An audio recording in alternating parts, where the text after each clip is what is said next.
Hey, what's up, family? This is Marseille, aka the Property Pastor, here with Kingdom Legacy Builders, where our mission is to help everyday people like you and me to create a lasting legacy for future generations using real estate and wealth building principles. You know, Proverbs 13:22, it says that a good man leaves an inheritance for their children's children.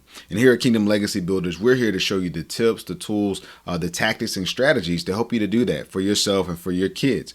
Right? If you're at a station in life where you want more for yourself, you want more for your kids, we're here to teach you some of those principles. And today we're talking all about how to create your why to invest in real estate, and then how to create your plan. So you want to define your plan, your why, but you also want to lay out a plan.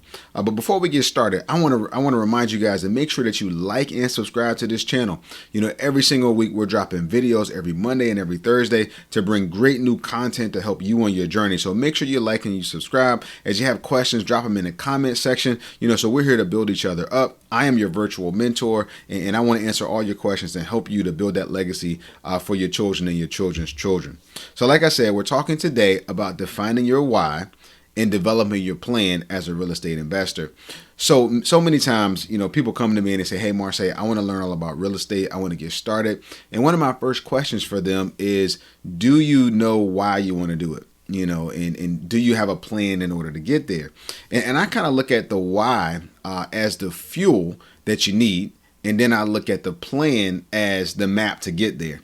And the reason I say you need fuel is because just like anything in life, you're going to run into setbacks. You're going to have drawbacks. You're going to have difficulty and obstacles along this journey. And for me, right, defining my why really helped me during those difficult times. So what I'm going to do is I'm going to kind of walk you through, you know, what that why is. I'll share mine with you. And then we'll kind of work through that exercise so that you can develop yours. Because what's going to happen is you're going to get started, right? There's going to be times where you don't feel like reading. You don't feel like looking at deals. You don't feel like dealing with tenants. You don't feel like going through the eviction process, right? There's ups and downs to being an entrepreneur, but knowing what your why is, that helps you to refocus. So again, the why is the fuel, and then the plan is the map. Okay. So for me, let me talk about my why for a minute, right? My why, the reason that I started real estate investing, was I wanted to leave a legacy for my children and my children's children. But in addition, I'm a pastor, right? And as a pastor, I never wanted to be a burden, a financial burden to my church. I'm a church planter, right? So that means we started our church out of a local high school. And in starting that church up, you know, I worked my regular job. I was doing pastoring, and I was starting real estate, and I was a full-time dad, right? I mean, you know, married, I've got 3 children. So there was a lot going on. But for me, as the church began to grow, I never wanted the church to have to decide whether or not to pay me or to keep the lights on, right? So I wanted the church to be about the kingdom. I wanted the church to be about making disciples, and never wanted to be a financial burden. The scriptures are very clear, you know, when they talk about those who preach the gospel, you know, should get some of their living from the gospel. But the Apostle Paul was also a tent maker, right? So he had another job because the church that he was supporting could not afford to, you know, take care of him wholeheartedly. So as my church grows, right, that day will come. But in the meantime, right, I wanted to be able to supplement that income. So for me, a big part of the why was to have freedom, right? I wanted freedom of my time. I wanted freedom financially. I never wanted to feel like, you know, the church had to be burdened with me, right? I wanted us to focus on the mission, which our mission as a church is to make disciples, right? So for me, it was all about having that freedom and also not being a burden to the ministry. I wanted to be able to, when the time came, right, when I was ready to walk away from my engineering job, I wanted to be able to do that and not turn to the church and say, hey, you got to displace that whole salary that I was making as an engineer. Just not fair to them, right? So, you know, that for me was a big part of my why. So I wanted to have a legacy. I wanted to have financial freedom, right? I wanted to create that so that I could go and do the things that I wanted to do. So there is what we call financial freedom. There is time freedom, right? All of these types of freedoms that real estate can totally give you. So as you look at your why, right, I think it's important that you ask yourself, why do I want to start in real estate, right? Is it that you want to spend more time with your family, time freedom? Is it that you want to have, you know, a much greater income, right? Financial freedom? Is it that, you know, you might have grown up in the projects, you might have grown up, you know, on public assistance, you might not have had the money that you wanted to do the things that you wanted to, and nobody taught you, right? So maybe for you, it's about achieving greater financial stability. Maybe it's about retiring early, you know, so that you can go and spend your time traveling, so that you can, you know, be there for your kids' it's field trips, right? Whatever that thing is, it's important that you define it. And I say that because it gives you the fuel, right? In my journey, I have had setbacks. I have had disappointments. I have had frustrating experiences with properties. There's been times in my journey where, I've had to pay way more for repairs. I've had, material stolen from me before by contractors on projects. I've had folks lie. I've had to evict, we've had to go through evictions with tenants where we weren't getting the income from, that we expected or wanted. In those times, I felt like giving up. I was like, man, this is a lot. But I had to reflect back to my why, and that was the fuel that kept me going, right? So I think it's very critical that you start with your why, define what that end state is, and visit it very often, right? So that's what gives you the fuel for your journey. But in addition to the why, you also need a plan, right? You got to have a plan. And for that plan, I call it your FI number, your financial independence number, right? There's a difference between there's financial independence, there's financial freedom, right? So financial independence is basically that number that you can sustain your lifestyle and no longer have to work. Robert Kiyosaki calls that escaping the rat race, right? That's a very important number that you want to define. And in order to define that number, you want to understand what are your actual expenses and how much money do you need to generate from, passive income, real estate, and your mutual funds and things like that.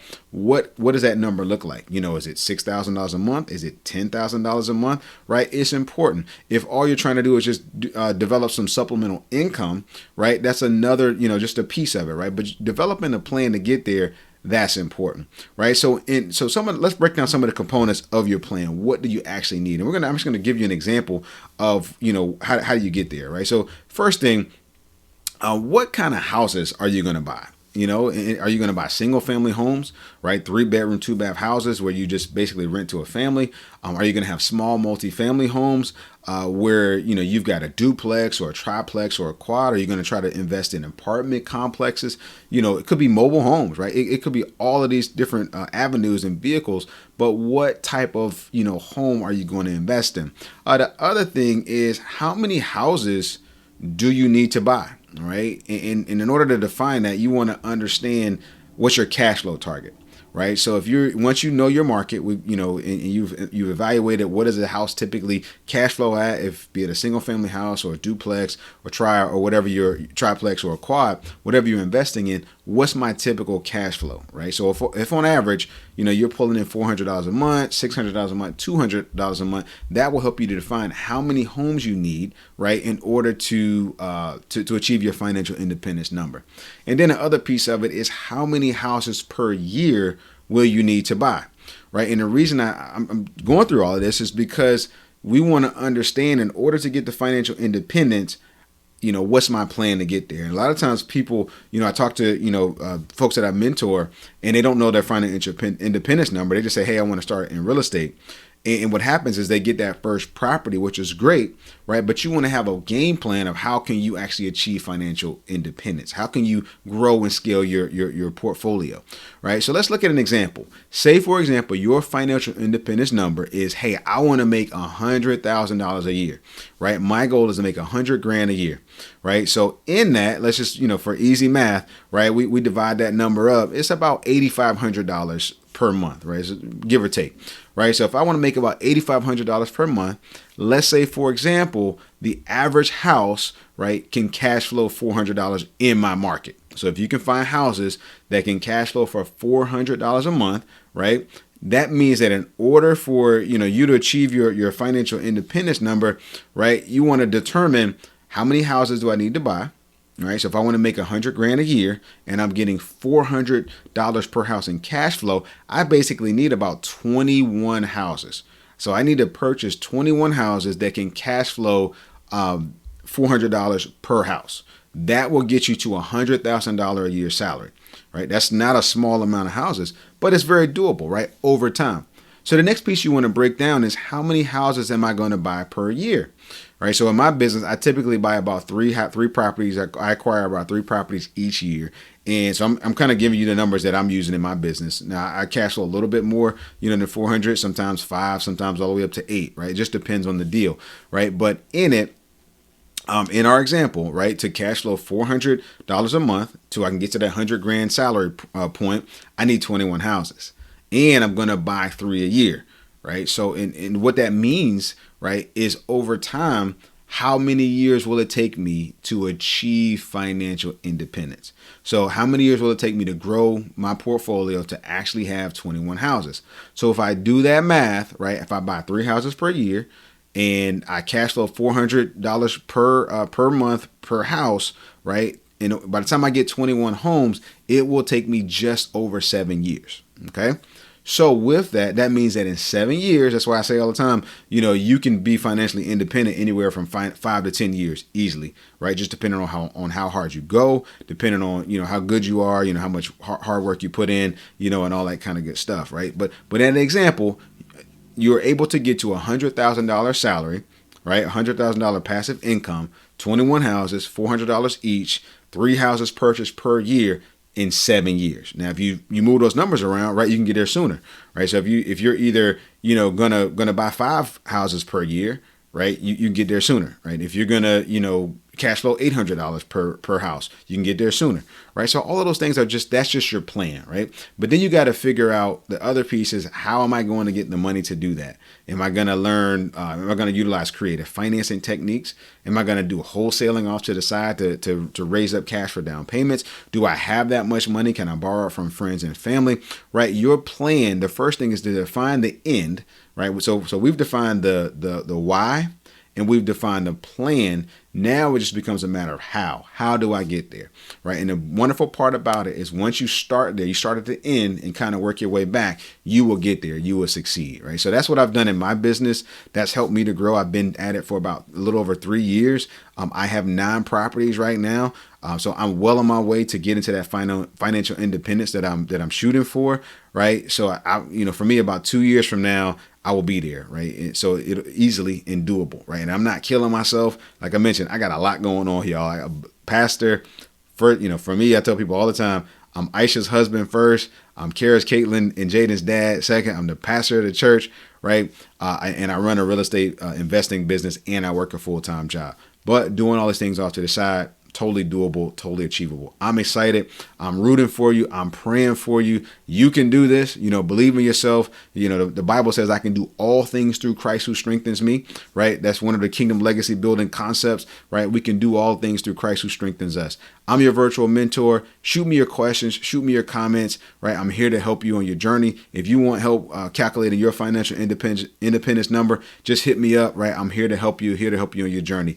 God bless you. Thanks so much for tuning into today's video.